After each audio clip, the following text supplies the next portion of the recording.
Dan pertemuan sebelumnya kita sudah selesai bahas tentang kisah Nabi Isa alaihissalam. Kemudian Ibnu Katsir rahimahullah Asy-Syafi'i menyebutkan kisah-kisah yang disebutkan baik itu di dalam Al-Quran ataupun di dalam hadis-hadis Nabi sallallahu alaihi wasallam pada interval zaman antara Nabi Isa sampai diutusnya Nabi kita Muhammad sallallahu alaihi wasallam, yang mana jarak antara keduanya adalah 600 sanah. Jarak antara Nabi Isa dengan Nabi kita alaihi wa ala sairil anbiya salatu wassalam, jaraknya adalah 600 tahun. Maka interval 600 tahun ini Ibnu Katsir rahimahullah akan membawakan kisah-kisah apa saja yang disebutkan di dalam Al-Quran yang terjadi pada interval waktu ini. Di antara yang terjadi pada masa ini adalah kisah seorang raja yang adil yang telah melakukan perjalanan dari barat ke timur hingga ia sampai kepada titik-titik yang manusia selainnya tidak sampai. Kisah ini diceritakan oleh Allah Subhanahu wa taala di akhir surat Al-Kahfi, yaitu kisah Dzulqarnain. Turunnya ayat dalam surat Al-Kahfi ini memiliki sababun nuzul. Sebagaimana yang disebutkan oleh Muhammad ibn Ishaq rahimahullah dalam sejarahnya, ia menyebutkan bahwasanya orang-orang Quraisy mereka sudah mengerahkan segala bentuk cara untuk bisa menghentikan dakwah Nabi sallallahu alaihi wasallam. Dan surat Al-Kahfi ini turun pada tahun keempat kenabian. Tahun keempat kenabian sebelum sebagian sahabat hijrah yang pertama kali ke Habasyah. Dan hijrah pertama kali ini antara akhir tahun 4 kenabian dan di awal tahun 5 kenabian. Artinya berarti masih ada 8 tahun sebelum hijrah, sehingga penamaan tahunnya adalah tahun kenabian. Tahun kenabian. Orang-orang Quraisy, petinggi-petingginya, mereka pun telah berusaha mendatangi Abu Talib untuk mencegah ponakannya yaitu Nabi kita Muhammad sallallahu alaihi wasallam agar berhenti mencelah Tuhan-Tuhan mereka, agar tidak menyesatkan keyakinan-keyakinan warisan dari nenek moyang Quraisy. Tapi ternyata Nabi sallallahu alaihi wasallam tetap dijaga oleh Allah dan tetap bisa eksis menyebarkan dakwahnya. Hingga mereka pun berusaha mencari segala bentuk cara agar bisa menghentikan dakwah Nabi sallallahu alaihi wasallam. Di antara yang mereka lakukan, sebagaimana yang disebutkan oleh Ibnu Ishaq, adalah mereka mendatangi pendeta-pendeta Yahud. Karena menurut mereka, orang-orang Quraisy tidak memiliki pengalaman tentang kenabian dan kerasulan dari utusan-utusan Allah, karena di Jazirah Arab ini tidak ada yang mengaku nabi dan tidak ada nabi.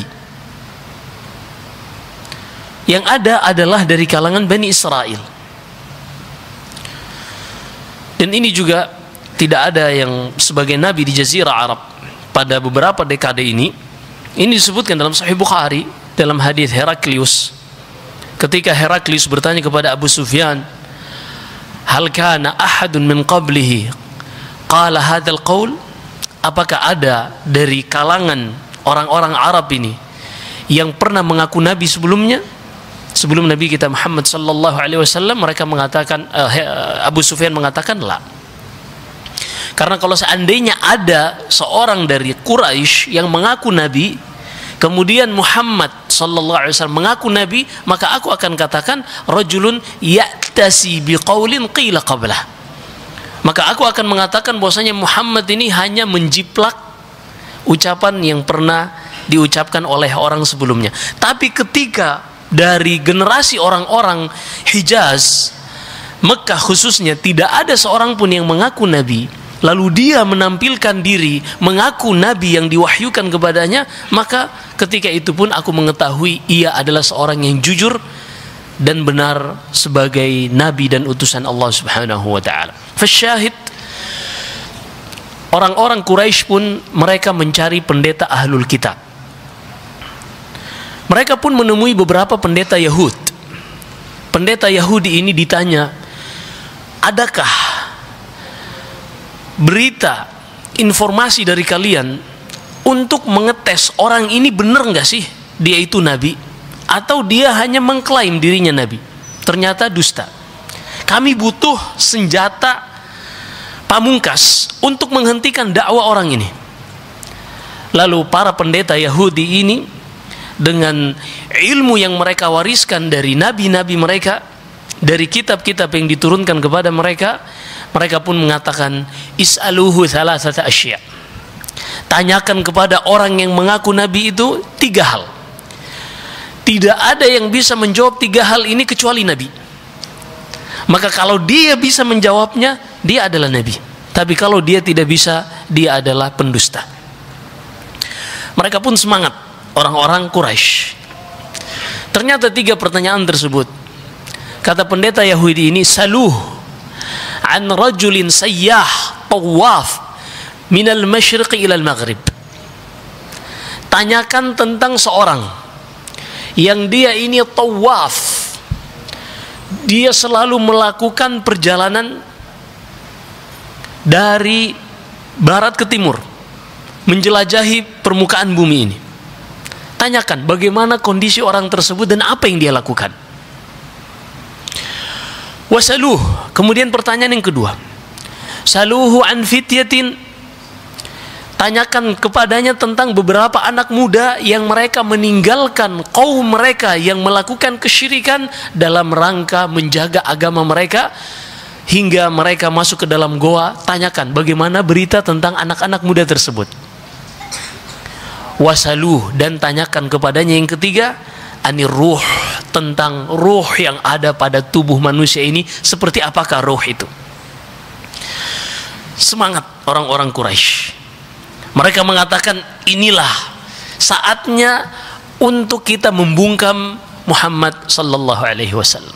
Mereka pun datang, lalu ketika sampai kepada Nabi sallallahu alaihi wasallam, mereka bertanya 3 hal ini.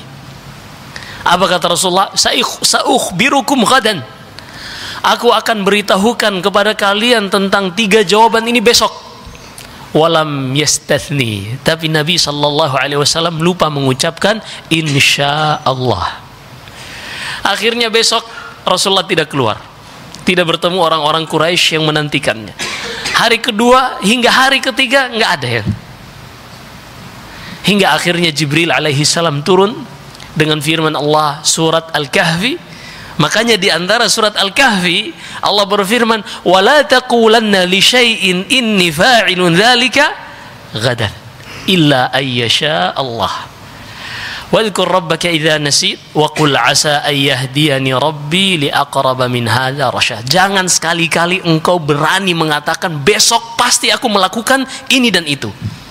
Namun ucapkanlah insyaallah besok aku melakukan ini dan itu. Karena tidak ada seorang yang bisa memastikan apa yang akan ia lakukan besok, dan ini diantara perkara gaib yang Allah khususkan untuk dirinya sendiri. Allah Subhanahu wa taala berfirman di akhir ayat dalam surat Luqman, sebelah kiri paling bawah, Allah berfirman, wa indahu, Allah berfirman, wa ma tadri nafsun madza taksibu ghada wa ma tadri nafsun bi ayyi ardin tamut innallaha alimun khabir. Dan tidaklah seorang mengetahui apa yang akan ia lakukan besok, dan tidak ada seorang pun manusia yang mengetahui di belahan bumi mana ia akan wafat. Sesungguhnya Allah alimun khabir. Alim mengetahui perkara secara umum, adapun khabir yang mengetahui bidaqaiqil umur, yang mengetahui perkara secara detail. Bahkan Allah berfirman, innahu ya'lamu as-sirra wa akhfa. Allah mengetahui rahasia dan yang lebih tersembunyi dari rahasia. Disebutkan oleh para ulama, rahasia itu adalah sesuatu yang tersembunyi. Rahasia sesuatu yang tersembunyi. Dan yang lebih rahasia dari rahasia, yang lebih tersembunyi dari rahasia adalah sesuatu yang seorang belum terbetik, Allah sudah mengetahuinya. Seorang belum memikirkan, tapi Allah subhanahu wa ta'ala sudah mengetahuinya. Ini diantara makna yang disebutkan oleh para ulama tentang innahu ya'lamu sirra wa akhfa dalam surat Taha. Baik, hingga akhirnya Jibril alaihi salam turun dengan membawa firman Allah subhanahu wa ta'ala, surat Al-Kahfi secara lengkap. Dan surat Al-Kahfi ini berisi 3 kisah, namun yang berkaitan tentang pertanyaan orang-orang Yahudi tadi hanya 2, yaitu kisah Ashabul Kahfi dan juga kisah Dzulqarnain. Adapun tentang ruh, Jibril alaihi salam turun dengan firman Allah dalam suratul Isra, wa yas'alunaka 'anir ruh qulir ruh min amri rabbi wa ma utitum minal ilmi illa qalila. Mereka bertanya kepada engkau wahai Muhammad tentang ruh, katakanlah ruh itu adalah perkara yang Allah khususkan ilmunya pada dirinya. Tidak ada yang mengetahuinya kecuali Allah, dan tidaklah kalian diberikan ilmu tentang ruh kecuali sedikit. Kemudian kisah Ashabul Kahfi ini kita akan bahas nanti biidznillah, dan hari ini, malam ini kita akan bahas tentang kisah Dzulqarnain. Allah subhanahu wa ta'ala berfirman, wa yas'alunaka 'an Dzulqarnain. Dan mereka bertanya kepada engkau wahai Muhammad tentang Dzulqarnain. Qul sa'atlu 'alaikum minhu dzikra. Katakanlah, aku akan bacakan kepada kalian berita dan kisah tentang Dzulqarnain ini. Allah berfirman, inna makkanna lahu fil ard wa atainahu min kulli syai'in sababa. Kami telah mantapkan kedudukan Dzulqarnain ini di muka bumi ini, dan kami mantapkan kerajaannya Dzulqarnain, kokohkan kerajaan Dzulqarnain dengan memberikan segala tujuan yang ia inginkan, sebab untuk bisa sampai kepada tujuan tersebut. Ini luar biasa.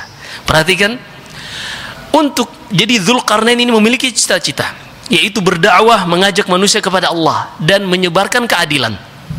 Ini cita-cita Dzulqarnain. Ingin melakukan perjalanan ke seluruh permukaan bumi ini. Maka untuk mencapai tujuannya tersebut, Allah berikan kemudahan bagi Dzulqarnain dengan hayya lahul asbab. Allah subhanahu wa ta'ala memfasilitasi untuk Dzulqarnain sebab-sebab untuk bisa sampai kepada tujuannya. Para ulama berselisih pendapat tentang sebab apa yang dimudahkan untuk Dzulqarnain. Ada di antara kalangan ahli tafsir yang mereka membawakan ucapan-ucapan dari Israiliyat, dari ahlul kitab yang tidak ada dalilnya, seperti misalnya Dzulqarnain ini ditundukkan baginya awan, sehingga kemanapun dia pergi maka dia akan naik awan kinton ini. Sebagian yang lain mengatakan seperti ini dan seperti itu. Tuyalahul ard.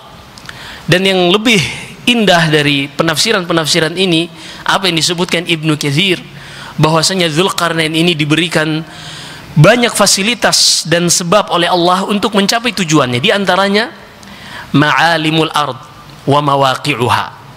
Allah mudahkan bagi dia untuk mengetahui peta bumi. Peta bumi. Iya, ini sudah diketahui oleh Dzulqarnain. Di mana posisi laut, di mana posisi daratan, jalan mana yang harus ia lewati untuk bisa sampai daratan paling barat. Di situ nanti kita akan bahas, ia benar-benar menyaksikan matahari lenyap di telan samudera. Kita akan bahas nanti. Dan apakah dengan hal ini bumi itu bulat ataukah datar? Kita bahas nanti insya Allah pada kisah Dzulqarnain ini. Kemudian di antara sebab yang Allah berikan, fasilitas yang Allah mudahkan agar Dzulqarnain bisa mencapai tujuannya adalah ilmul alsun, ilmu bahasa. Dengan mudah Dzulqarnain untuk bisa memahami bahasa kaum apa saja yang mereka didatangi oleh Dzulqarnain. Dan ini di antara kemudahan yang Allah berikan kepada Dzulqarnain yang Allah tidak berikan kepada selainnya. Karena di antara kunci untuk bisa berinteraksi dengan suatu kaum adalah dengan memahami bahasanya. Man alima lughata qaumin amina min makrihim. Disebutkan oleh para pepatah, siapa saja yang memahami bahasa suatu kaum, maka dia akan aman untuk tidak dibodoh-bodohi atau dikhianati oleh kaum tersebut. Dan juga banyak hal lagi, seperti misalnya Dzulqarnain ini dimudahkan untuk memiliki pasukan dan tentara yang dengannya ia bisa menaklukkan setiap daerah yang ia datangi. Intinya, semua fasilitas yang biasanya digunakan oleh manusia untuk menundukkan suatu negeri yang baru ia datangi atau untuk melewati dataran maupun lautan, ini dimudahkan oleh Allah untuk Dzulqarnain. Dan inilah makna firman Allah, wa atainahu min kulli syai'in sababa, dan kami berikan untuk Dzulqarnain setiap cita-cita yang ia inginkan, sebab-sebab yang dimudahkan agar ia bisa sampai kepada tujuannya. Kemudian kata Allah, hatta idza balagha maghrib asy-syams wajadaha taghrubu fi 'ainin hami'ah wa wajada 'indaha qauma. Hingga akhirnya perjalanan Dzulqarnain ini terhenti oleh ujung bumi paling barat. Ujung bumi paling barat. Berarti di bawahnya habis bumi. Disebutkan Ibnu Katsir rahimahullah, ujung bumi paling barat ini adalah batasan dataran bumi yang kering yang berbatasan dengan Samudra Pasifik, yang dimana dataran yang kering ini berada di daerah Maghrib. Tidaklah disebut Maghrib, melainkan jadi ada daerah-daerah namanya Maghrib, yang sekarang itu Maroko, Libya, Aljazair. Ini semua namanya Al-Maghribul Arabi, daerah-daerah Maghrib. Kenapa dikatakan Maghrib? Karena orang Jazirah Arab melihat matahari terbenam di negara mereka, makanya disebut Maghrib, barat, daerah terbenamnya matahari. Kata Ibnu Katsir, dan ini luar biasa Ibnu Katsir, beliau menyebutkan ini di dalam kitabnya Al-Bidayah wan Nihayah sebelum adanya Google Earth. Dan saya coba untuk memvalidasi di Google Earth, dan ternyata ketemu yang disebutkan oleh Ibnu Katsir, dataran yang paling kering yang berbatasan dengan Samudra Pasifik, yang mana kalau orang membelah Samudra Pasifik ini yang akan dia ketemu adalah timur lagi. Daerah paling kering itu adalah Juzurul Khalidat dalam bahasa Arabnya. Dalam bahasa Latinnya adalah Kepulauan Kanaria yang berada di bawah jajahan Spanyol, berbatasan dengan daerah-daerah Maroko dan seterusnya. Iya. Mulai cek Google Earth.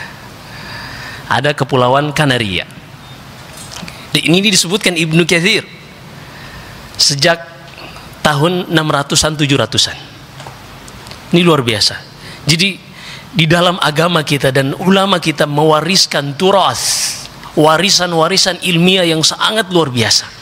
Baik itu berkaitan tentang akidah, berkaitan tentang fikih, juga berkaitan tentang geografi, biologi, dan disiplin-disiplin ilmu lainnya.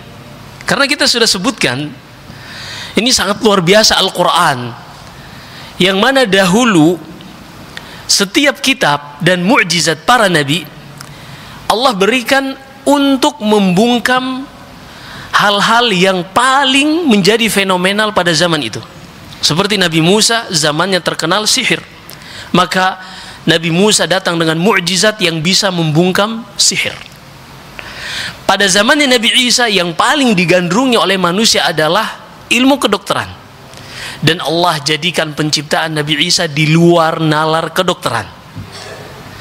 Dan pada zaman Nabi Sallallahu Alaihi Wasallam akan sampai mukjizatnya hingga akhir zaman kelak.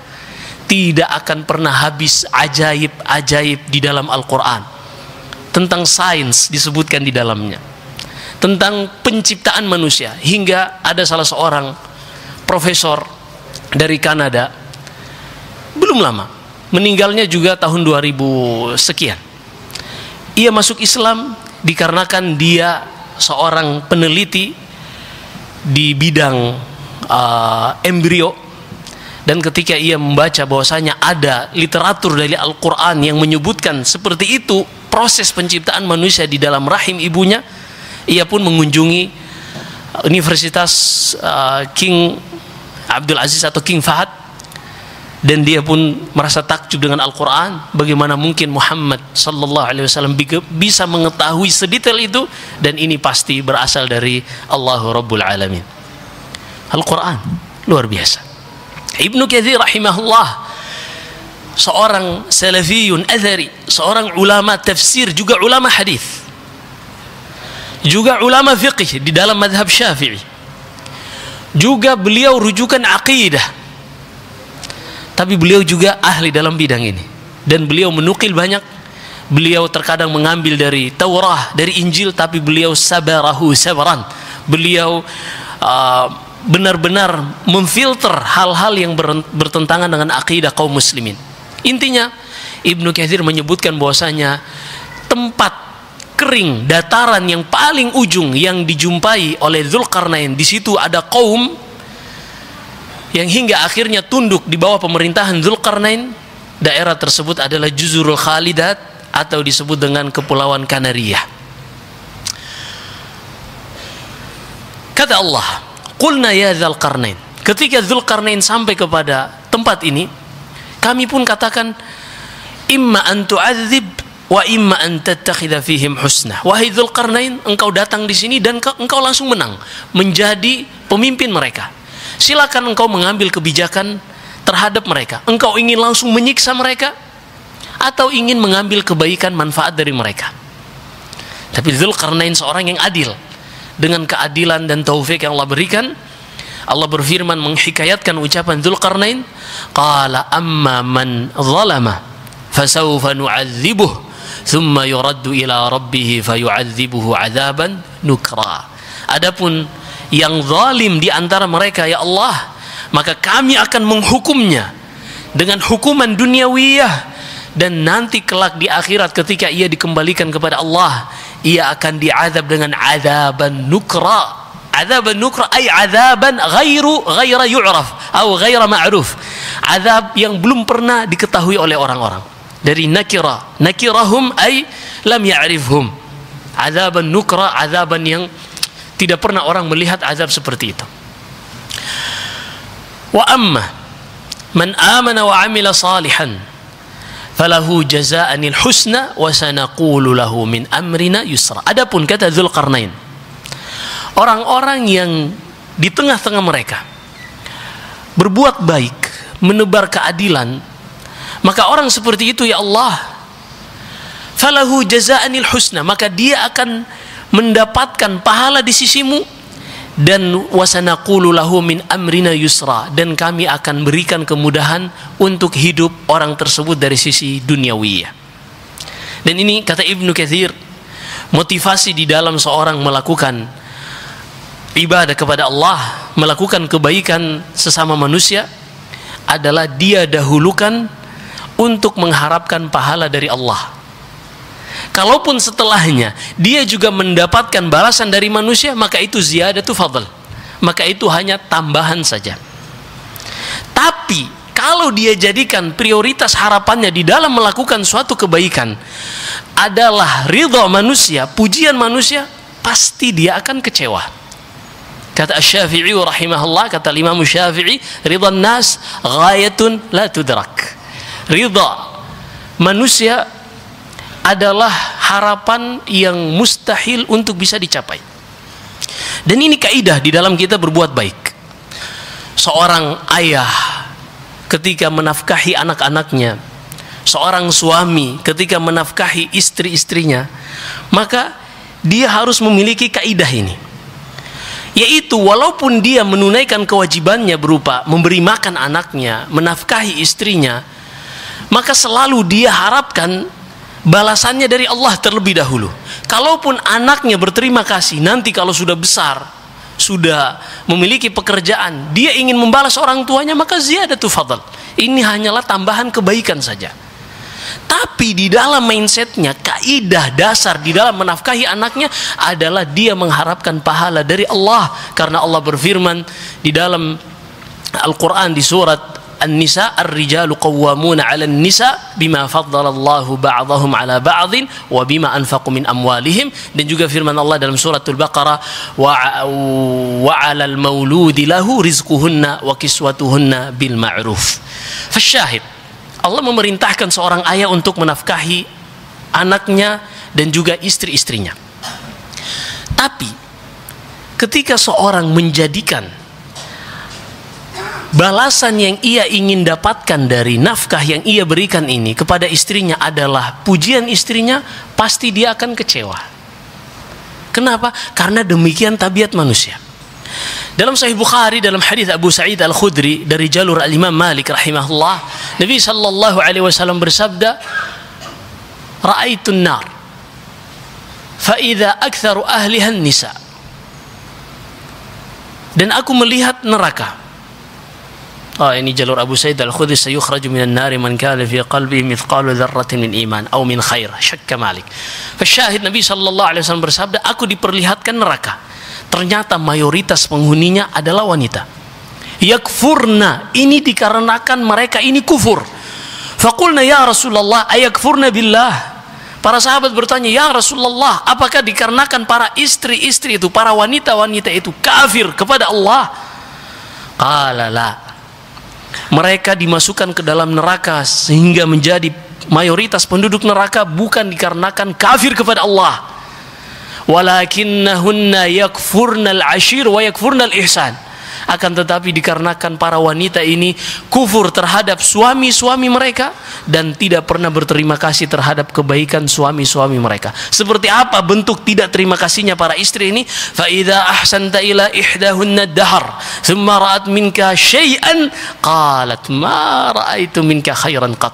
Jika engkau sudah berbuat baik sepanjang hidupmu kepada istrimu, kemudian ia melihat satu kesalahan darimu walaupun kecil, dia pun mengambil kesimpulan, ma ra'aitu minka khairan qat. Aku tidak pernah melihat kebaikan darimu wahai suamiku. Ini tabiat istri. Sehingga ketika ini tabiat istri dan kita ketika memberi nafkah kepada mereka tujuan utamanya untuk mendapatkan ridha istri, maka ketahuilah itulah harapan yang bertepuk sebelah tangan. Maka harapkanlah semuanya dari Allah.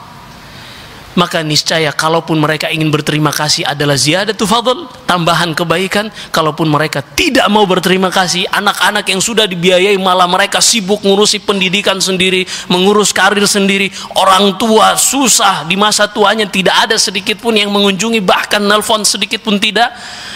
Maka kita membiayai mereka, kita menafkahi mereka, kita sudah dapatkan dari Allah Subhanahu wa ta'ala. Ini menjadi lebih meringankan seseorang di dalam melewati warna-warni kehidupan di dunia ini.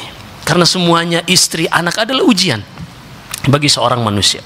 Allah berfirman di dalam surat At-Taghabun, innama ya ayyuhalladzina amanu inna min azwajikum wa auladikum aduwwan lakum fahdharuhum innama amwalukum wa auladukum fitnah. Ada dari istri kalian, dari anak kalian, ini musuh-musuh bagi kalian, ujian bagi kalian. Dan juga anak keturunan kalian, juga harta-harta kalian, semuanya adalah ujian dari Allah untuk kalian. Maka warna-warni kehidupan yang kita lewati semuanya adalah ujian. Semua yang Allah berikan di dunia ini, baik itu kebaikan maupun keburukan, rezeki yang dilapangkan, rezeki yang disempitkan, semuanya ujian. Apapun, kesehatan ujian, penyakit ujian. Kita mau kemana? Emang darul bala. Dunia ini adalah kehidupan yang penuh ujian. Allah berfirman dalam surat Al-Balad, laqad khalaqnal insana fi kabad. Sungguh kami telah menciptakan manusia fi kabad, ay fi masyaq. Dalam ujian yang silih berganti, ujian berganti ujian. Tapi kata Allah, ujian tersebut hanyalah sedikit. Sebagaimana yang ia sebutkan dalam suratul Baqarah, wala nabluwannakum bisyai'. Dan sungguh kami akan uji kalian dengan sedikit ujian. Kata Syekh Abdurrahman ibn Nasir As-Sa'di, ujian yang Allah timpakan kepada hambanya di dunia ini hanyalah sedikit sekali persentasinya. Kenapa? Karena tujuannya untuk mengangkat derajat hamba yang sedang diuji ini. bukan untuk membinasakan dia. Kalau seandainya ujian ini tujuannya untuk membinasakan hamba tersebut, Allah tidak akan berfirman wala nabluwannakum bisyai'. Allah tidak akan berfirman kami akan uji kalian dengan sedikit kesempitan rezeki, kekurangan buah-buahan, ada yang meninggal, ada yang sakit dan seterusnya. Tapi Allah berfirman wala nabluwannakum bisyai', kami akan uji kalian dengan sedikit saja. Karena tujuannya adalah untuk mengangkat derajat kita, menggugurkan dosa-dosa kita, bukan untuk membinasakan kita. Sehingga siapapun yang saat ini sedang ditimpa ujian, ketahuilah Allah menginginkan dari kita untuk digugurkan dosa-dosanya, atau untuk diangkat derajatnya dan diampuni segala kesalahan-kesalahan yang telah berlalu, dan tentunya itu adalah pahala yang akan dicatat di sisi Allah Subhanahu wa ta'ala. Maka tidak ada ujian yang menimpa seseorang melainkan untuk tujuan ini, bukan untuk membinasakannya. Siapa saja yang tidak kuat menahan ujian hingga bunuh diri, direct langsung masuk neraka. Kenapa? Karena dia suudzon di atas suudzon kepada Allah Subhanahu wa ta'ala. Siapa saja yang tertimpa ujian kemudian dia bunuh diri, maka dia direct langsung masuk neraka. Nabi sallallahu alaihi wasallam bersabda, "Man qatala nafsahu bihadidatin udziba biha yaumal qiyamah." Siapa saja yang membunuh dirinya dengan besi, maka dia akan disiksa di hari kiamat kelak dengan besi tersebut. Dalam Sahih Bukhari dari sebagian sahabat, ada seorang yang berperang sangat hebat. Kemudian orang-orang terfitnah hingga mengatakan orang ini pasti masuk surga. Kata Rasulullah, "La bal huwa min ahlin nar." Tidak, dia itu penduduk neraka. Kemudian ada seorang sahabat mengatakan, "Alzamanna, aku akan ikuti orang ini." Kok bisa-bisanya Rasulullah mengatakan sesuatu yang menyelisihi apa yang nampak, yaitu dia yang membela Islam berjihad, tapi kata Rasulullah dia penduduk neraka. Ternyata setelah sahabat ini mengikuti, orang ini terus berperang dengan gagahnya hingga ia terkena tombakan dan ia pun jatuh, dan tidak sanggup menahan rasa sakit, ia menyegerakan kematiannya dengan meletakkan mata pedangnya ke ulu hatinya dan menjatuhkan badannya, bunuh diri. Lalu datanglah sahabat ini kepada Rasulullah mengatakan, "Asyhadu an la ilaha illallah wa annaka Rasulullah." Aku bersaksi tidak ada yang berhak diibadahi kecuali Allah dan engkau adalah Rasulullah. Lalu kata Rasulullah, "Wa madza? Kenapa engkau tiba-tiba mengucapkan hal itu?" Kata sahabat ini, "Tadi orang yang engkau katakan dia penduduk neraka sementara manusia terfitnah karena hebatnya dia berperang, dia adalah penduduk surga, ternyata dia telah membunuh dirinya sendiri." Syahid, tidak ada ujian melainkan tujuannya untuk menggugurkan dosa kita, mengingatkan kita, untuk memberi pahala kepada kita, atau mengangkat derajat kita. Makanya Allah berfirman, "La yukallifullahu nafsan illa wus'aha." Allah tidak akan menguji seorang di luar kemampuannya. Maka seorang seperti Dzulqarnain ini, ia mengatakan, "Wa amma man amana wa amila salihan falahu jazaa'anil husna wa sanaqulu lahu min amrina yusra." Adapun orang yang beriman dan beramal saleh, ya Allah, maka dia akan mendapatkan pahala di sisimu, kebaikan yaitu surga al-husna, dan juga kami akan berikan kepadanya kemudahan dalam kehidupan dunia ini. Kemudian kata Allah Subhanahu wa taala, "Tsumma atba'a sababah." Setelah mencapai ujung dataran kering dari bumi ini di sebelah barat, Dzulqarnain melihat di situ matahari terbenam. Wajadaha taghrubu ala ainin hami'ah, atau fi ainin, wajadaha taghrubu fi ainin hami'ah. Dzulqarnain mendapati matahari ini terbenam ke dalam tanah, ke dalam air. Al-hami'ah ini salsalin min hama'in masnun, ay al-ma'ul mukhtalit bitin, lumpur. Di sini Allah Subhanahu wa taala ingin menjelaskan bahwasanya Dzulqarnain ini dengan matanya ia menyaksikan matahari ini seakan-akan masuk ke dalam samudera. Dan kata Ibnu Katsir, bukan berarti Dzulqarnain telah sampai kepada ujung bumi yang menunjukkan bumi ini datar, tidak.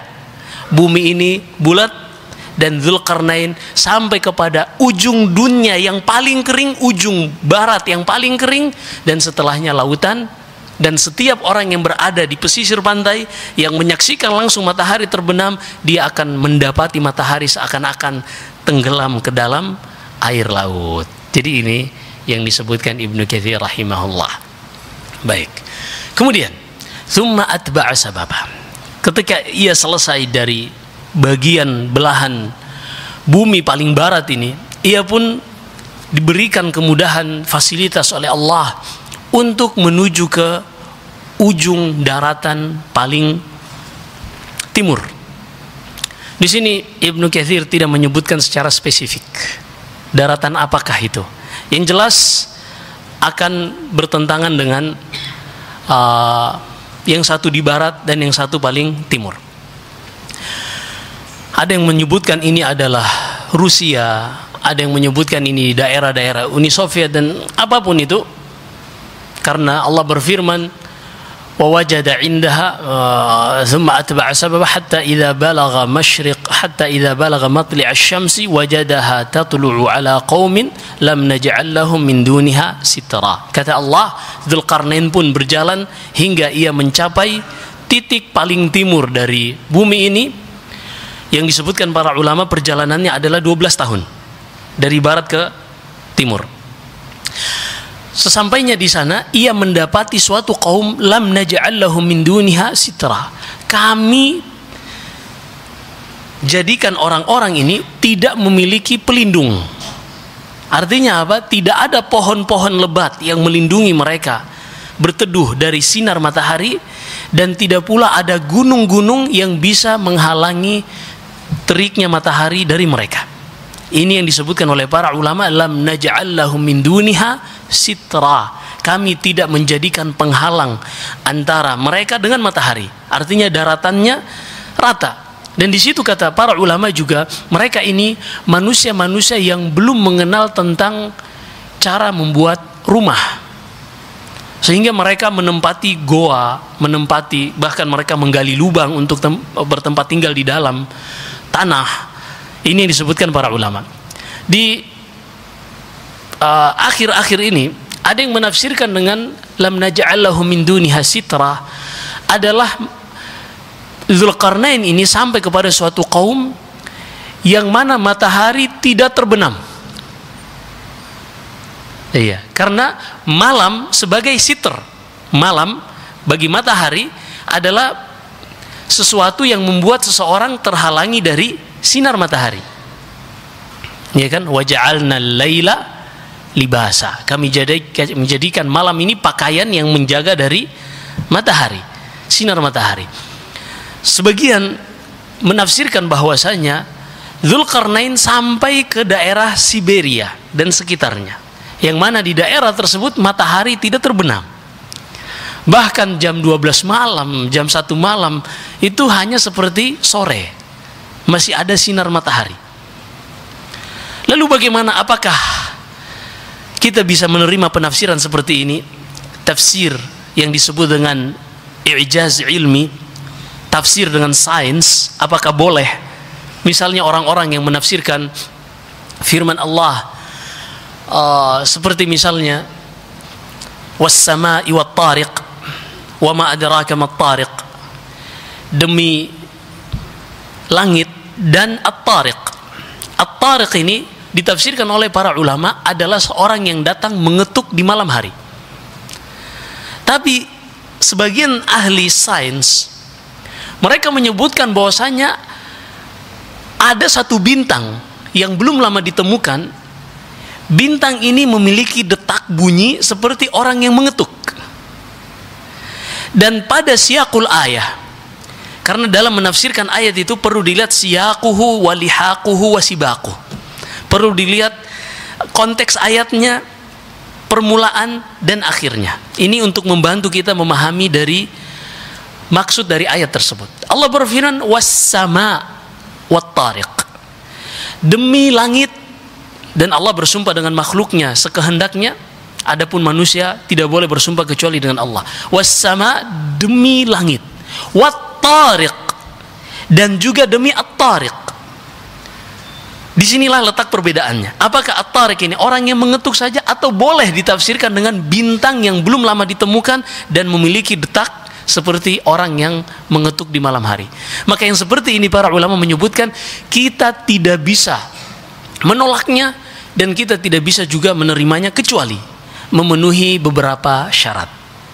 Di antara syaratnya adalah yang pertama, penemuan tersebut harus benar-benar valid, bisa dipertanggungjawabkan secara ilmiah, dan dipastikan tidak akan ada penemuan baru yang membantah penemuan yang lama ini. Karena kalau seandainya ini tidak bisa dipastikan, maka Al-Quran ini akan menjadi mainan dalam penafsirannya. Nanti generasi ini menafsirkan dengan sesuatu, nanti dibantah oleh generasi berikutnya, dibantah lagi dengan penemuan yang terbaru. Maka ini tidak boleh menjadikan Al-Quran mal'abah, sebagai permainan di tangan-tangan manusia. Kemudian yang kedua, seorang tidak boleh meyakini bahwasanya itulah satu-satunya yang Allah inginkan dari ayat tersebut. Seorang tidak boleh meyakini itulah satu-satunya yang Allah inginkan dari ayat tersebut. Kenapa? Karena semua ayat Al-Quran sudah dipahami maknanya oleh Nabi Sallallahu Alaihi Wasallam, dan juga Rasulullah sudah mengajarkannya kepada sahabatnya. Namun terkadang ayat Al-Quran ini bisa ditafsirkan dari beberapa sudut pandang, dan itu terjadi pada zaman Nabi. Jangankan ayat Al-Quran, ucapan Rasulullah saja, la yusalliyanna ahadakumul asra illa fi bani Quraidah. Ini terjadi perselisihan di kalangan para sahabat, dan Rasulullah tidak mencela salah satu dari dua kelompok yang berselisih pendapat ini. Fasyahid, seorang sah-sah saja jika dia ingin menerima penafsiran dengan sains, tapi pertama harus dipastikan kevalidannya. Kemudian yang kedua, tidak boleh diyakini itulah satu-satunya makna yang Allah inginkan dan makna yang lain batil. Ini tidak boleh. Kenapa? Karena Al-Quran sudah diketahui maknanya oleh Nabi Sallallahu Alaihi Wasallam semuanya, sebagaimana Allah berfirman, wa nazzalna ilaika dzikra litubayyina linnasi ma nuzila ilaihim wa la'allahum yatafakkarun. Dan kami turunkan kepada engkau wahai Muhammad Al-Quran agar engkau menjelaskan kepada manusia apa yang diturunkan kepada mereka dari Allah, dan tidak mungkin Rasulullah menjelaskan sesuatu kecuali beliau telah mengetahui sesuatu tersebut. Baik, maka ketika ada yang menafsirkan bahwasanya Dzulqarnain sampai ke Siberia ataupun daerah-daerah Rusia selainnya yang di situ matahari tidak terbenam, maka sah-sah saja, tapi tidak boleh diyakini itulah satu-satunya makna yang diinginkan. Baik, kita akan lanjutkan insyaallah tentang perjalanan Dzulqarnain ke tempat yang ketiga, yaitu tempat di situ Ya'juj dan Ma'juj melakukan pengerusakan terhadap sebuah kabilah yang takut kepada mereka, hingga kabilah yang takut kepada Ya'juj dan Ma'juj ini mereka meminta tolong kepada Dzulqarnain untuk membuatkan sebuah tembok yang besar yang menghalangi mereka dari Ya'juj dan Ma'juj. Dan kita akan bahas insyaallah di mana tempat tersebut dan apakah kita bisa mendatangi dan menemukan tempat tersebut insyaallah taala. Wallahu alam. Kita lanjutkan setelah azan. Wassallallahu wasallam wa baraka ala nabiyina Muhammad.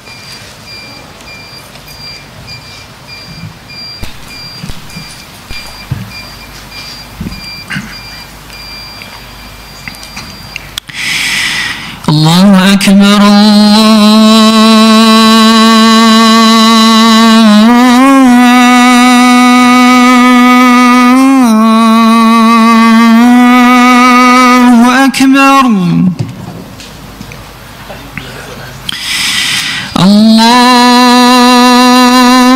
الله أكبر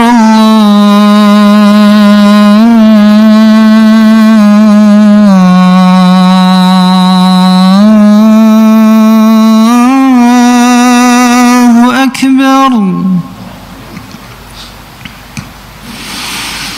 أشهد أن لا إله إلا الله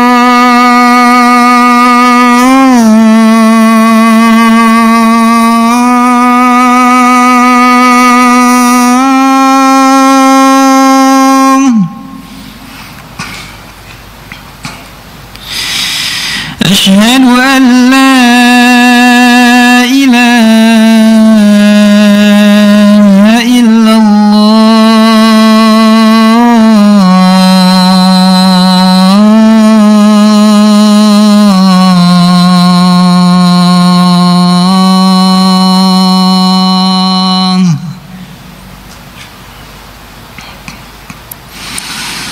أشهد أن محمدًا رسول الله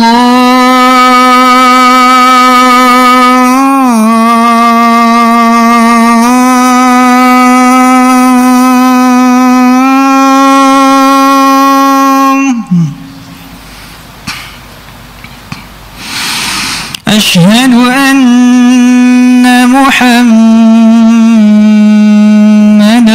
رسول الله.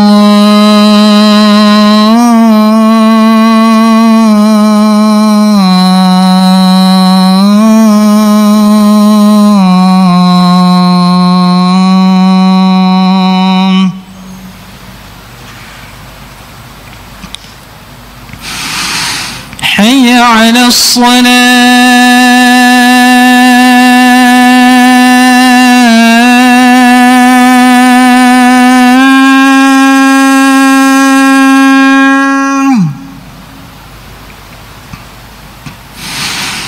حي على الصلاة.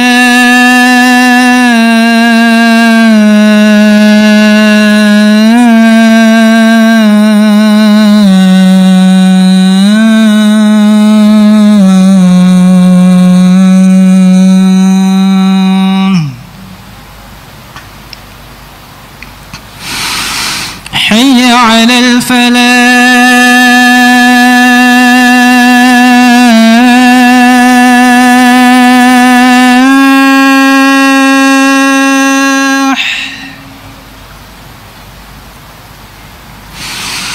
حي على الفلاح.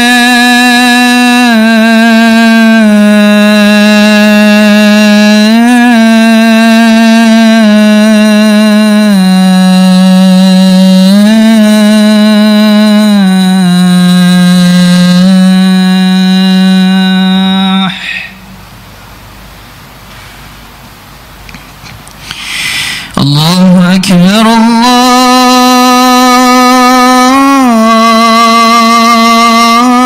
الله أكبر.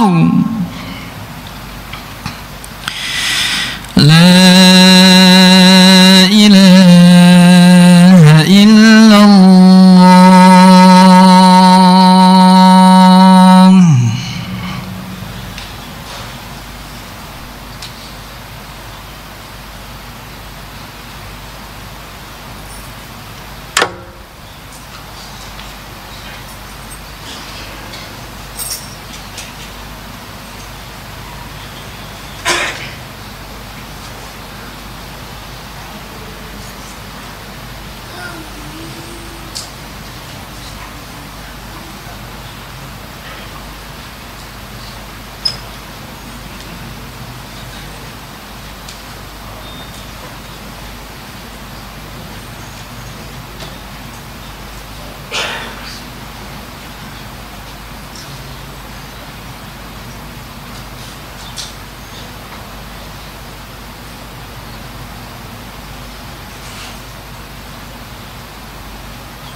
الله أكبر الله أكبر أشهد أن لا إله إلا الله أشهد أن محمدا رسول الله حي على الصلاة حي على الفلاح قد قامت الصلاة قد قامت الصلاة الله أكبر لا إله إلا الله. Stawu atadil waqimu sufakum fa inna taswiyatakum tam salah. Mohon diluruskan rapatkan softnya. Diperhatikan tumitnya dalam kotak hitam. Hadu bainan manaki wal aqdam, luruskan antara bahu dan bahu, kanan kirinya diperhatikan. Kemudian tumitnya dalam kotak yang hitam, salin nempel antara satu dan yang lain. Usahakan jangan sebentar celah di antara soft. Stawu atadil.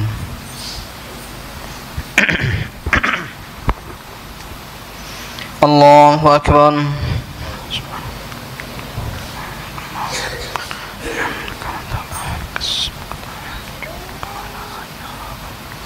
أعوذ بالله من الشيطان الرجيم بسم الله الرحمن الرحيم الحمد لله رب العالمين الرحمن الرحيم مالك يوم الدين إياك نعبد وإياك نستعين اهدنا الصراط المستقيم صراط الذين أنعمت عليهم غير المغضوب عليهم ولا الضالين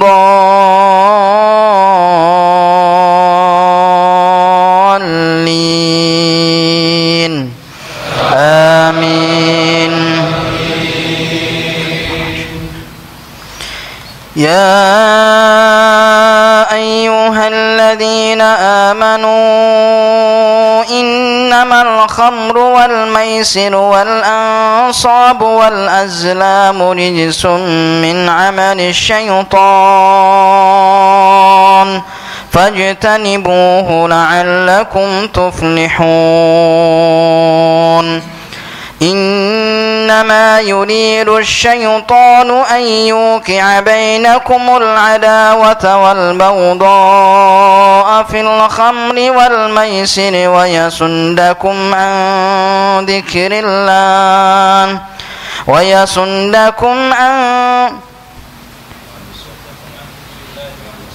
ويصدكم عن ذكر الله وعن الصلاة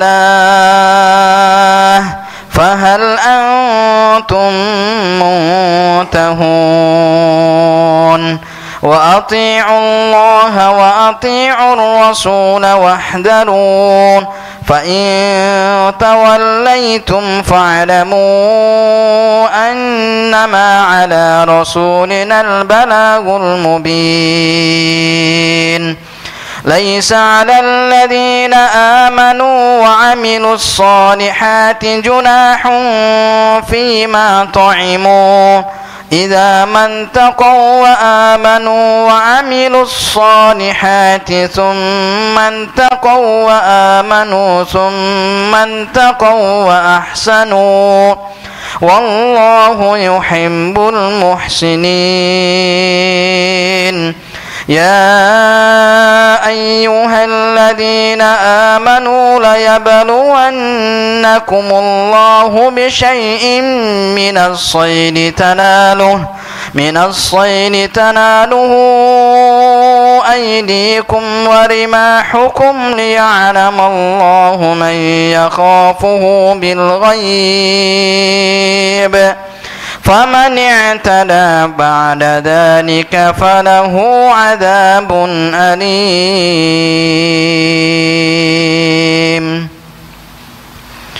الله أكبر.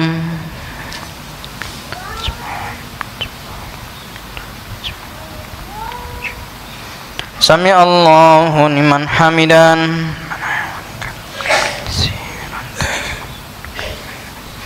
الله أكبر.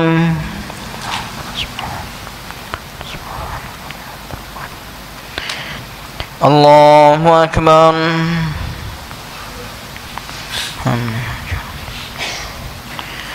Allahu Akbar.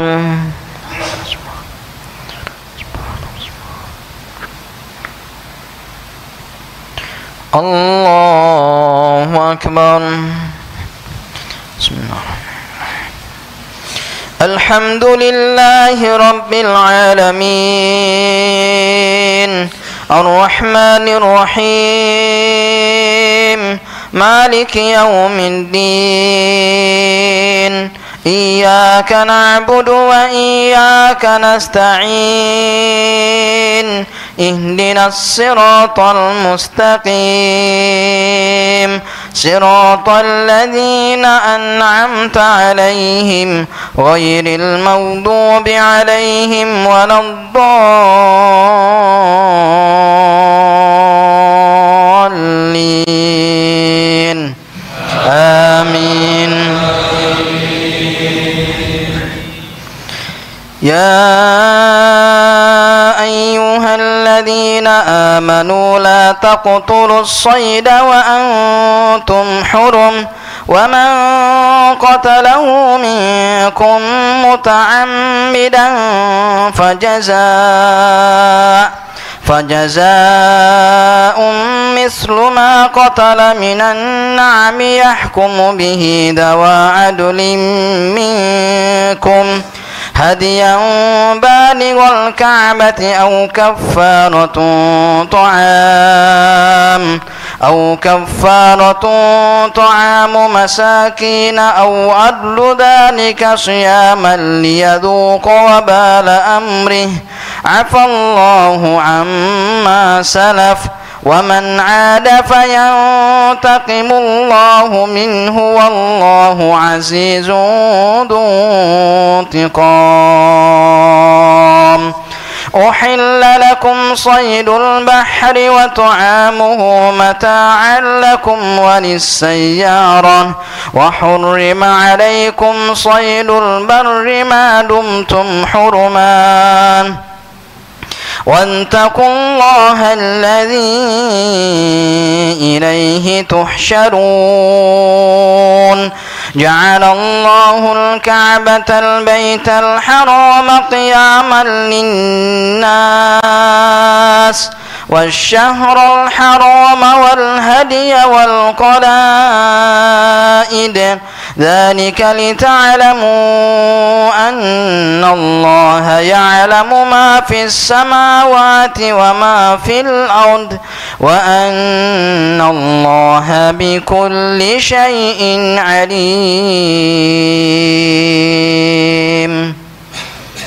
الله أكبر.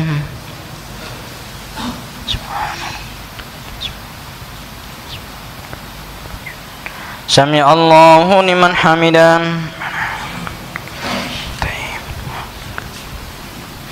الله أكبر.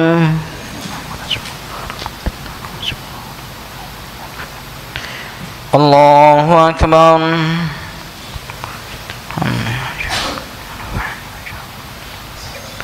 الله أكبر.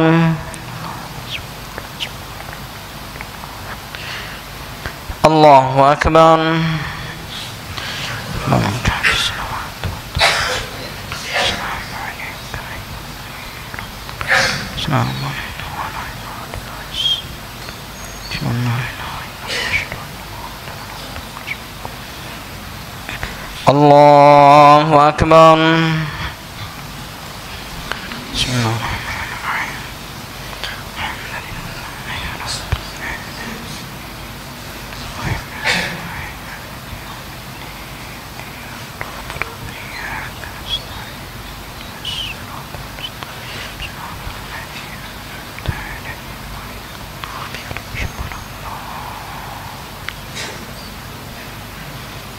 الله أكبر.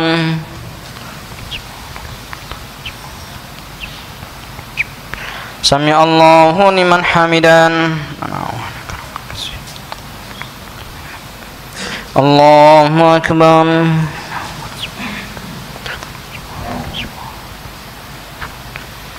الله أكبر.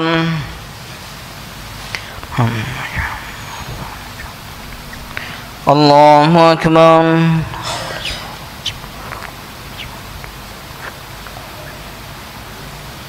Allahu Akbar.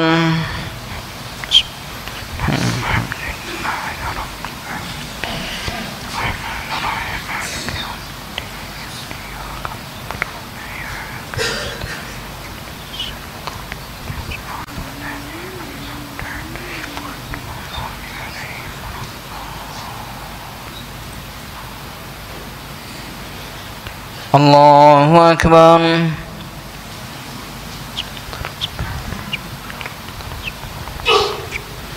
Sami Allahu liman hamidan. Rabbana Allahu Akbar.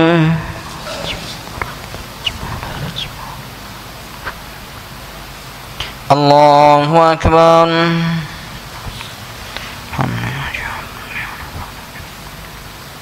Allahu Akbar.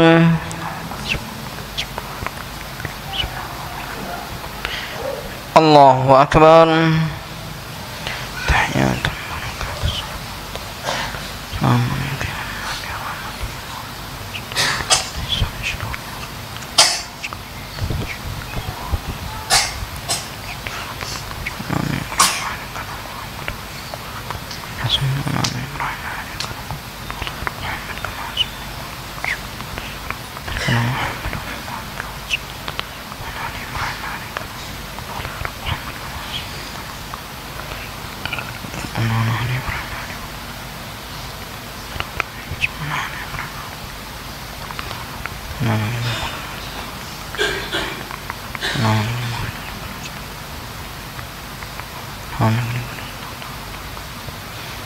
Assalamualaikum warahmatullahi wabarakatuh.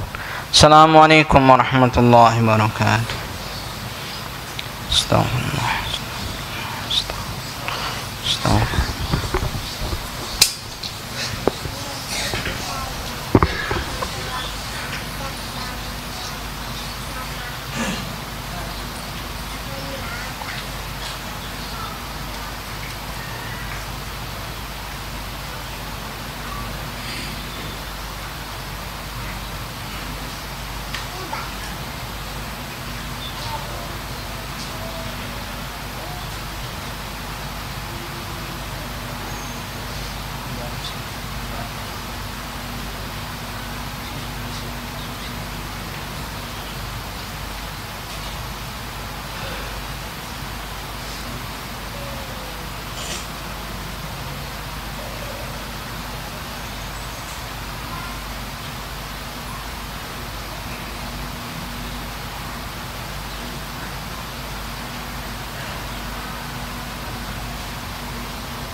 Bismillahirrahmanirrahim. Alhamdulillah wa kafa. Wassalatu wassalamu ala ibadihi alladhina istafa. Ashhadu an la ilaha illallah wahdahu la sharika lah. Wa ashhadu anna Muhammadan abduhu wa rasuluh. Sallallahu wasallam wa baraka alaihi wa ala alihi wa ashabihi wa man iqtafa atharahu wa tabi'a hudah. Amma ba'd. Kemudian kata Allah Subhanahu wa taala, "Tsumma atba'a sababa." Kemudian Dzulqarnain setelah sampai ke ujung daratan yang kering paling timur, ia pun melanjutkan perjalanannya hingga akhirnya ia sampai kepada suatu kaum yang hidup di antara gunung-gunung yang sangat tinggi. Allah berfirman, "Tsumma atba'a sababa hatta idza balagha bainas saddain." Sampai Dzulqarnain tiba di suatu tempat yang terhalangi, yang dihimpit oleh dua gunung yang sangat besar, sebagaimana yang disebutkan Ibnu Abbas yang dinukil oleh Al-Bukhari rahimahullah dalam sahihnya. Wa wajada min dunihima qauman la yakaduna yafqahuna qawlah. Dan Dzulqarnain ketika sampai di tempat tersebut, ternyata ia berjumpa dengan suatu kaum yang mana kaum ini saking terisolirnya mereka tidak bisa berbahasa orang lain, dan orang lain pun tidak bisa berbahasa mereka. Ada seperti itu. Ada suatu kaum yang mereka tidak bisa berbahasa orang lain, dan orang lain tidak bisa memahami bahasa mereka. Tapi khusus untuk Dzulqarnain, pada firman Allah tadi, wa atainahu min kulli syai'in sababa, dan kami telah berikan kemudahan bagi Dzulqarnain untuk bisa mencapai tujuannya. Di antaranya adalah menyebarkan keadilan sebagai seorang raja. Salah satu wasilah kemudahan tersebut adalah memahami bahasa orang-orang yang ia temui dan datangi. Qalu ya Dzulqarnain. Orang yang berada di tempat tersebut yang dihimpit dua gunung yang sangat tinggi ini pun mengatakan, wahai Dzulqarnain, inna Ya'juj wa Ma'juj. Ada dua kabilah. Yang pertama bernama Ya'juj, yang kedua bernama Ma'juj. Mufsiduna fil ard. Mereka ini selalu melakukan pengrusakan di tempat kami. Fahal naj'alu laka kharjan ala an taj'ala bainana wa bainahum sadda? Maka maukah wahai Dzulqarnain, seorang raja yang bisa melakukan apa saja yang ia rencanakan, maukah engkau buatkan bagi kami sad, yaitu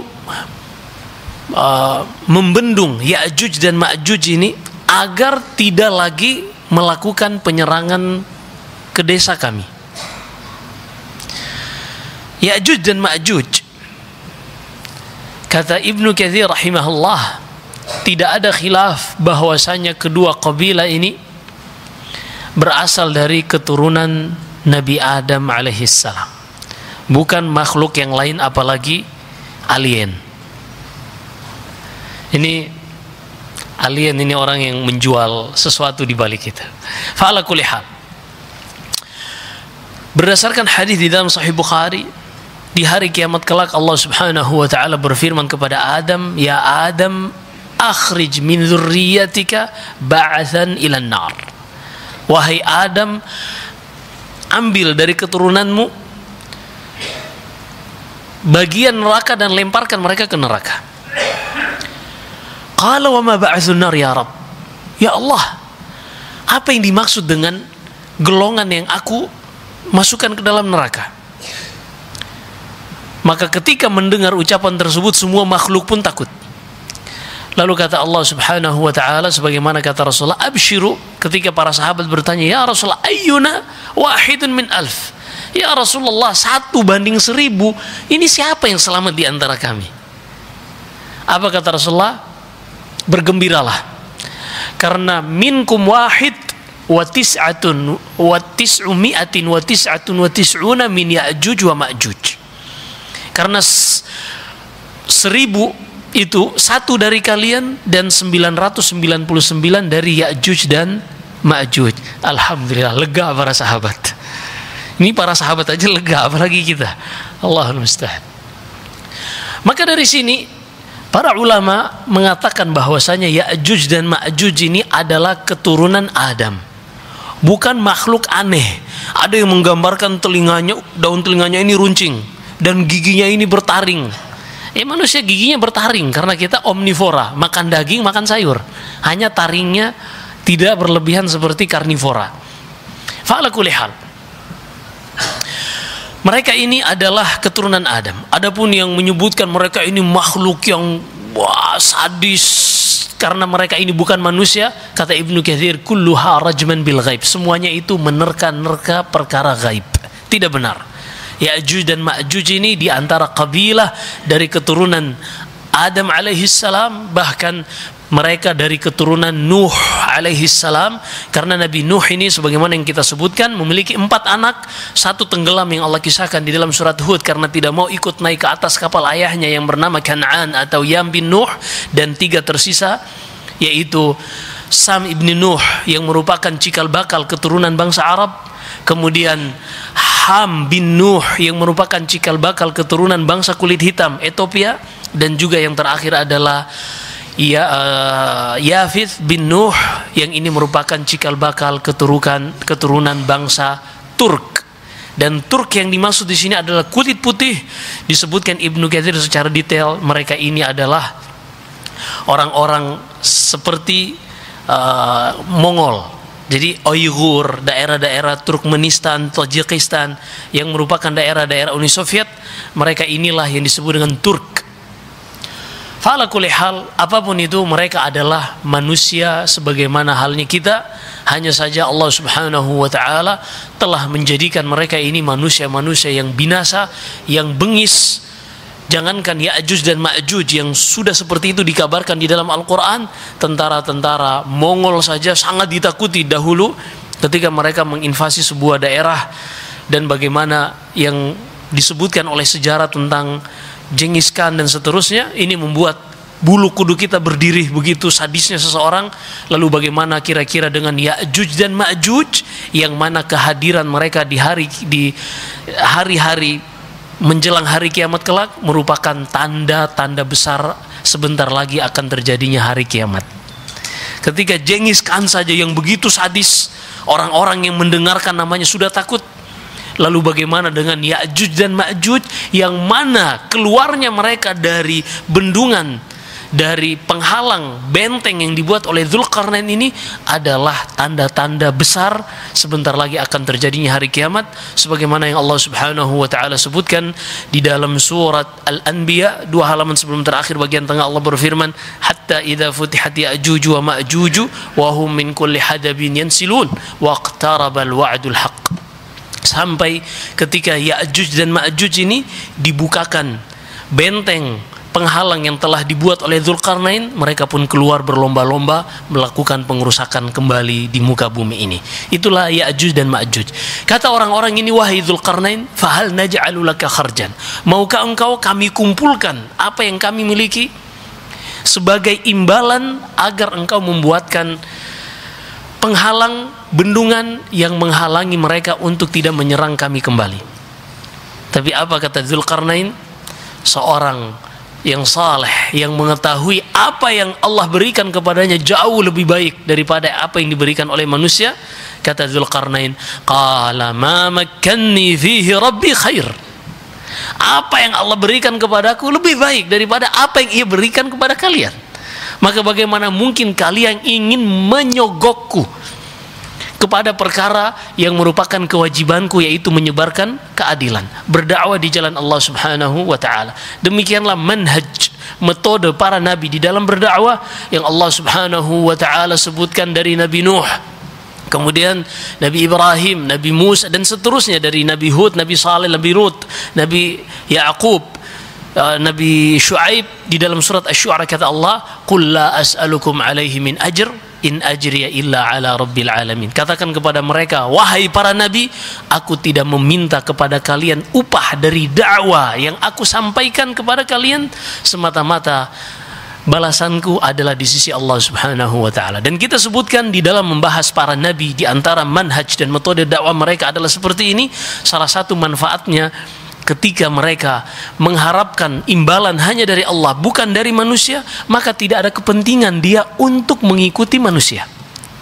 Tidak ada kepentingan untuk menyeting dakwanya ini mengikuti gaya manusia. Ketika dia memiliki wibawa, memiliki prinsip di dalam berdakwah, bahwasanya kebenaran ini harus disampaikan, orang mau terima atau tidak terima terserah. Karena tidak ada keuntungan yang ia dapatkan dari orang menerima atau tidak diterima. Tapi ketika seorang fatwanya atau dakwanya by order, artinya siapa yang memiliki upah lebih besar itu yang akan dia pilih, maka ini adalah awal kehancuran dari pendeta-pendeta Bani Israel. Sebagaimana disebutkan dalam hadis Al-Ghamidiyah. Fasyahid, para nabi, seperti juga yang disebutkan dalam surat Yasin, ketika Habib An-Najjar, seorang yang Allah sebutkan, waja'a min aqsal madinati rajulun yas'a qala ya qaumi ittabi'ul mursalin, dan datang seorang laki-laki dari penghujung desa, disebutkan Ibnu Katsir namanya adalah Habib An-Najjar. Dia pun mengatakan ketika 3 nabi diusir dan tidak diterima dakwahnya, Habib An-Najjar ini pun mengatakan, ya qaumi tabi'ul mursalin, wahai kaumku ikutilah para nabi yang Allah utus ini. Diutus kepada penduduk Antakia yang berada di Turki. Lalu ia pun mengatakan, ittabi'u man la yas'alukum ajran wa hum muhtadun. Enggak ada yang hafal Yasin di sini. Malam Jumat loh ini. Kata Habib An-Najjar tadi, ikutilah para nabi dan rasul yang mengajak kalian kembali kepada Allah. Mereka tidak meminta upah dari kalian dan mereka ini berada di atas hidayah. Disebutkan dalam biografi Sufyan Ats-Tsauri rahimahullah. Sufyan Ats-Tsauri ini imam ahli hadis, rujukan kaum muslimin, tapi tangan beliau tidak pernah lepas dari memegang dinar dan dirham. Ditanya, wahai imam, ente ini imam, kalau ngomong seakan-akan dunia itu buang aja deh, nggak ada perlunya sama sekali.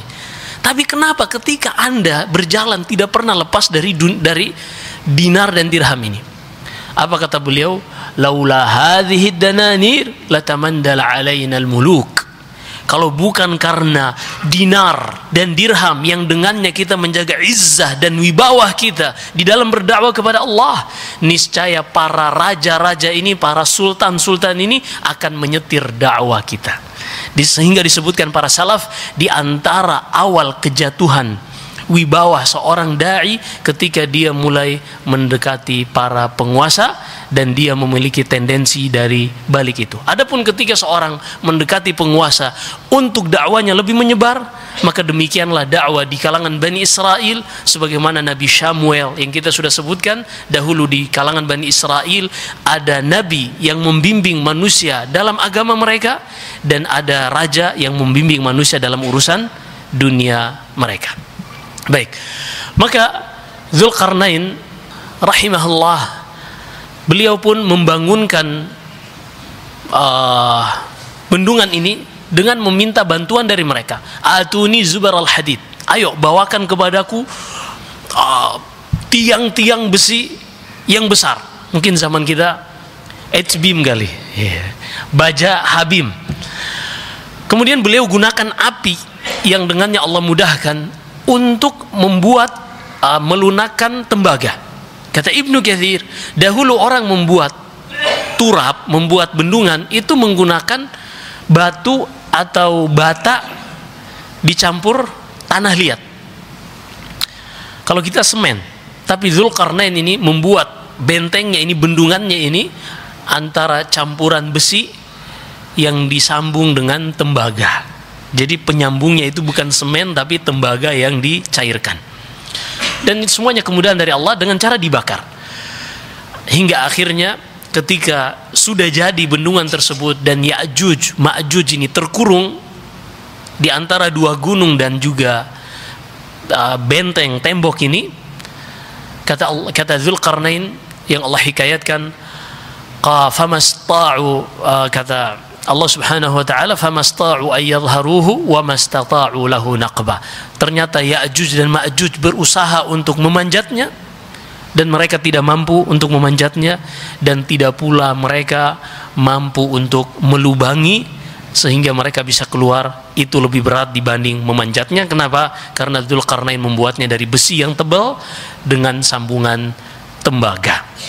Kemudian kata Dzulqarnain yang Allah hikayatkan, qala hadza rahmatun min rabbi, dan ini adalah rahmat dari Allah kepada manusia. Karena dengan dikurungnya qabilah Ya'juj dan Ma'juj ini, manusia pun bisa hidup aman dan damai. Kebayang, nggak ada Ya'juj dan Ma'juj pun negara kita dijajah oleh penjajah sampai 250 tahun. Ditambah lagi 3 tahun. Dan sebentar lagi kita akan melewati 78 tahun negara kita merdeka. Ini nggak ada Ya'juj dan Ma'juj, sudah terkurung. Tapi penjajahan seperti itu, kerakusan orang-orang ingin mengejar gold, gospel dan seterusnya. Baca sejarah lagi, karena sejarah itu akan terus berulang. Apalagi ketika kita melihat jumlah manusia semakin banyak, sementara kekayaan alam setiap negara justru semakin berkurang, maka potensi dan akhir zaman nanti akan terjadi apa yang Nabi SAW ceritakan tentang Al-Malham Al-Kubra, yang mana kaum muslimin akan bersama Al-Mahdiul Muntazar, yang kemudian bersama Nabi Isa alaihi salam, dan Dajjal akan ditemani oleh Yahud Asfahan, sebagaimana yang nanti akan kita sebutkan pada jilid kesekian belas. Sekarang baru jilid 2 akhir. Bentar lagi kita lanjut jilid 3 insyaallah. Ala kulli hal, lalu di manakah benteng Ya'juj dan Ma'juj ini berada? Disebutkan Al-Bukhari rahimahullah secara mu'allaq. Arti secara mu'allaq, Bukhari sengaja menghapus sanadnya dari seorang sahabat. Ia mengatakan ada seorang datang kepada Nabi sallallahu alaihi wasallam, lalu ia berkata, "Ya Rasulullah, ra'aitul sad." Ya Rasulullah, aku melihat sebuah benteng yang sangat besar. Qala, "Kaifa ra'ait?" Rasulullah bertanya, "Seperti apa engkau melihatnya?" Qala, "Ra'aituhu kal burdil muhabbar." Aku melihatnya seperti burd, pakaian yang gunung, ketika kita lihat gugusan gunung dari jauh, seperti pakaian yang tidak rapih, yang berkelok-kelok. Apa kata Rasulullah? Qala ra'aitahu. Kalau begitu engkau sudah melihatnya. Ini di dalam Sahih Bukhari. Tapi ada tapinya nih. Di dalam Sahih Bukhari ini, disinilah yang disebutkan oleh para ulama, di antaranya Syekh Al-Albani rahimahullah, bahwasanya ada beberapa poin di dalam Sahih Bukhari yang memang lemah. Dan ini yang mengatakan bukan Syekh Al-Albani saja. Sebelumnya Al-Imam Nawawi mengatakan, Al-Imam Ibnu Salah mengatakan, dan juga muridnya Al-Iraqi mengatakan, sebagaimana yang ia sebutkan dalam kitabnya Alfiyatul Iraqi, kata beliau, awwalu man sannafa fi sahihi Muhammadun wa khussa bitarjihi waqta' bi sihhatin lima qad asnada kadza lahu wa qila dhannan walada muhaqqiqihim qad azahu an-Nawawi wa fi sahihi ba'dhu shay'in qad ruwi mudha'afun wala huma bila sanad asyawa in yuhdhaf fa sahih awwarat mumarradan fala walakin yush'iru bi sihhatil asli lahu kayudhkaru. Fa syahid, ada di dalam Sahih Bukhari beberapa poin yang lemah, yang memang Bukhari sendiri tidak menyebutkan sanadnya. Contohnya seperti yang kita sebutkan ini, bahwasanya ada seorang laki-laki yang mengklaim pernah melihat benteng yang dibuat oleh Dzulqarnain untuk mengurung Ya'juj dan Ma'juj. Kata Al-Hafidh Ibn Hajar rahimahullah dalam Fathul Bari Syarah Sahih Bukhari, juga diriwayatkan riwayat ini dalam kitabnya Al-Imam At-Tabarani, tapi di dalamnya hal-hal yang tidak bisa mencapai derajat sahih. Fasyahid, itulah periwayatan-periwayatan, kita tidak bisa menjazm itu adalah benar, karena Al-Bukhari sedikit mengisyaratkan saja, beliau tidak menjazm, beliau tidak memastikan akan kebenaran riwayat tersebut, karena beliau hanya menukil saja. Fasyahid, inilah kisah dari Dzulqarnain, dan benteng Ya'juj dan Ma'juj ini tidak diketahui di mana, yang jelas ia berada di, wallahu alam, insyaallah. Anda juga nggak tahu, Ibnu Katsir juga tidak tahu. Kalau tahu bahaya, nanti ada orang yang usil pergi gali. Iya. Jangankan di bumi, di Mars saja mereka datangin tuh. Allahul musta'an. Demikian yang bisa kita sampaikan. Dan Ya'juj dan Ma'juj ini telah Allah subhanahu wa ta'ala takdirkan dan tetapkan akan menjadi tanda-tanda besar sebelum terjadinya hari kiamat. Maka kita pastikan tidak akan ada yang bisa menjebol benteng Ya'juj dan Ma'juj kecuali menjelang hari kiamat kelak. Fa idza jaa wa'du rabbi ja'alahu dakka ay mustawiya bil ard. Dan ketika datang hari kiamat kelak, yaitu menjelang hari kiamat, maka bendungan ini akan diratakan dengan tanah. Ketika itu pun Ya'juj dan Ma'juj akan keluar sebagaimana yang Allah sebutkan dalam surat Al-Anbiya yang kita sudah nukil tadi. Wallahu alam. Kita lanjutkan dengan kisah yang berikutnya insyaallah pada pertemuan berikutnya. Jika ada benarnya semata-mata dari Allah Subhanahu wa taala, jika ada kesalahan dan kekurangan faminna minasyaitan. Astaghfirullah li wa lakum, sallallahu wasallam wa baraka ala nabiyyina Muhammad. Subhanakallahumma bihamdika asyhadu an la ilaha illa anta astaghfiruka wa atubu ilaik. Wassalamu alaikum warahmatullahi wabarakatuh.